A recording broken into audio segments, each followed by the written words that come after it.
नमस्कार, मैं अर्चना शर्मा चढ़दी कला टाइम टीवी देख रहे सभी दर्शकों का स्वागत करती हूं। आप देख रहे हैं टॉप 10 न्यूज।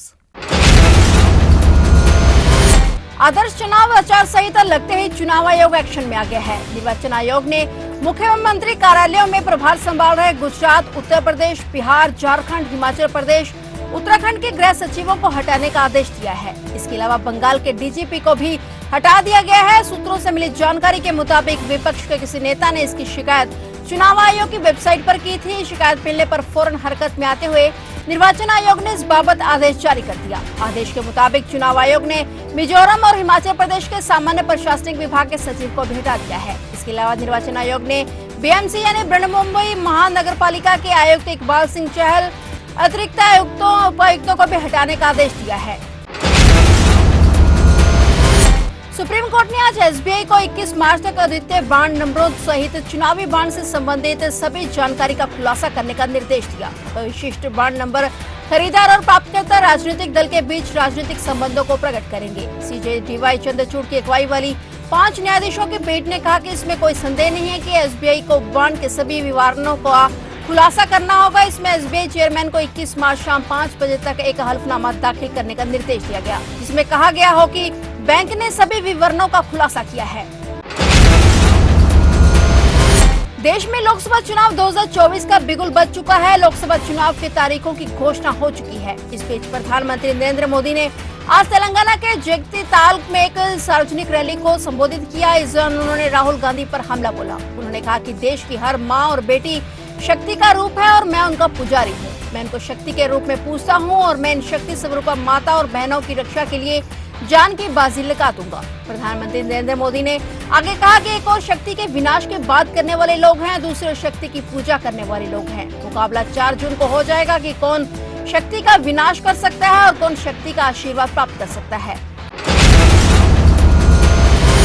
दिल्ली जल बोर्ड से जुड़े मनी लॉन्ड्रिंग मामले में दिल्ली के मुख्यमंत्री अरविंद केजरीवाल ईडी की पूछताछ में आज फिर शामिल नहीं हुए। आम आदमी पार्टी ने बयान जारी कर कहा कि अरविंद केजरीवाल ईडी के सम्मन पर पेश नहीं होंगे। इतना ही नहीं, आपने ईडी के सम्मन को गैर कानूनी बताया है। यह दूसरा मामला है जिसमें आप पर रिश्वत लेने का आरोप लगा है। इससे पहले दिल्ली शराब घोटाला केस में भी ईडी अरविंद केजरीवाल से पूछताछ करना चाहती है। ईडी ने दावा किया है कि 2021-22 की आबकारी नीति से अर्जित धन का इस्तेमाल पार्टी ने गोवा विधानसभा चुनाव में प्रचार के लिए किया था। अरविंद केजरीवाल को आज ईडी ने पेश होने के लिए दफ्तर बुलाया था। हालांकि आम आदमी पार्टी ने इसे सीएम केजरीवाल को लोकसभा चुनाव में प्रचार करने से रोकने की बैकअप योजना करार दिया है। फिलहाल अब आम आदमी पार्टी ने स्पष्ट कर दिया है कि अरविंद केजरीवाल पेश नहीं होंगे। लोकसभा चुनाव को लेकर आदर्श चुनाव आचार संहिता लागू हो चुकी है और इसी बीच पंजाब में जहां राजनीतिक पार्टियों में दल बदल जारी है, वहीं कई ऐसे चेहरे भी पार्टियों में शामिल हो रहे हैं।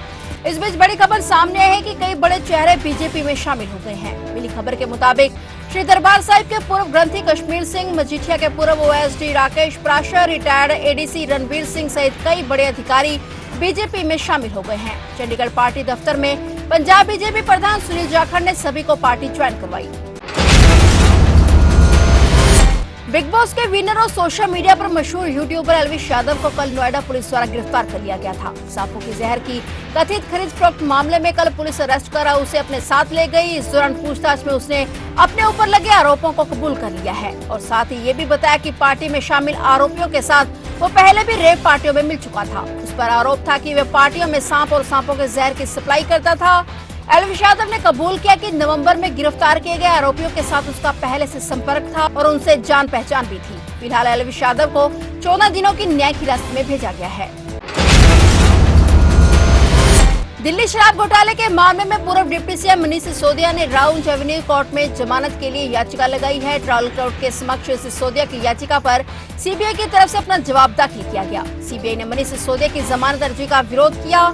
सीबीआई ने कहा कि अधिकारियों की वजह से देरी नहीं हो रही, उचित प्रक्रिया अपनाई जा रही है और इस मामले में जांच बहुत ही महत्वपूर्ण चरण में है। सीबीआई ने यह भी कहा कि मामले में कुछ हाई प्रोफाइल लोगों को भी गिरफ्तार किया जा सकता है।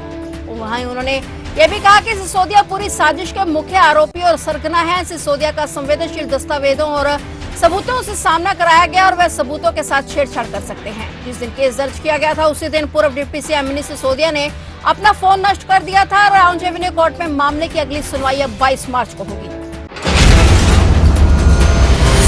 मध्य प्रदेश में कांग्रेस और खासकर पूर्व मुख्यमंत्री कमलनाथ को बड़ा झटका लगा है। कांग्रेस नेता सैयद जफर सहित कई पदाधिकारी कार्यकर्ता आज बीजेपी में शामिल हो गए। इस मौके पर उन्होंने पार्टी के पूर्व राष्ट्राध्यक्ष राहुल गांधी पर निशाना साधा। उन्होंने कहा कि राहुल गांधी के नेतृत्व में कांग्रेस कंफ्यूज पार्टी हो गई है। पार्टी के नेताओं को समझ नहीं आ रहा कि किस घटना पर कैसी प्रतिक्रिया देनी चाहिए। वहीं बीजेपी और आरएसएस राष्ट्र निर्माण को लेकर बेहतर काम कर रहे हैं। हर मुद्दे को लेकर पार्टी में स्पष्ट राय है। यही कारण है कि उन्होंने कांग्रेस का दामन छोड़ बीजेपी का हाथ थामा है।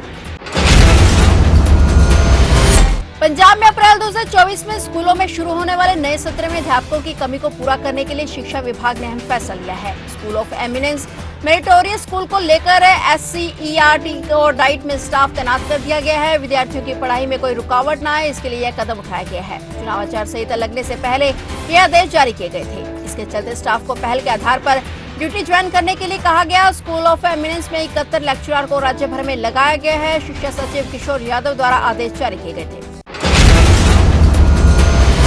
व्लादिमीर पुतिन ने रिकॉर्ड मतों से रूस के राष्ट्रपति पद का एक तरफा चुनाव जीतकर 5वीं बार सत्ता पर कब्जा कर लिया है। रूस के केंद्रीय चुनाव आयोग ने कहा कि देश में हुए राष्ट्रपति पद के चुनाव में व्लादिमीर पुतिन ने जीत दर्ज की है और उन्होंने रिकॉर्ड मत प्रतिशत के साथ राष्ट्रपति पद का 5वां कार्यकाल हासिल किया है। पुतिन के सामने नाम मात्र में के सिर्फ 3 उम्मीदवार थे और यूक्रेन युद्ध का विरोध करने वाले किसी भी व्यक्ति को पुतिन के खिलाफ चुनाव लड़ने की अनुमति नहीं थी। पुतिन दिसंबर 1999 से राष्ट्रपति या प्रधानमंत्री के तौर पर रूस का नेतृत्व कर रहे हैं। पुतिन को 87.29% वोट मिले हैं।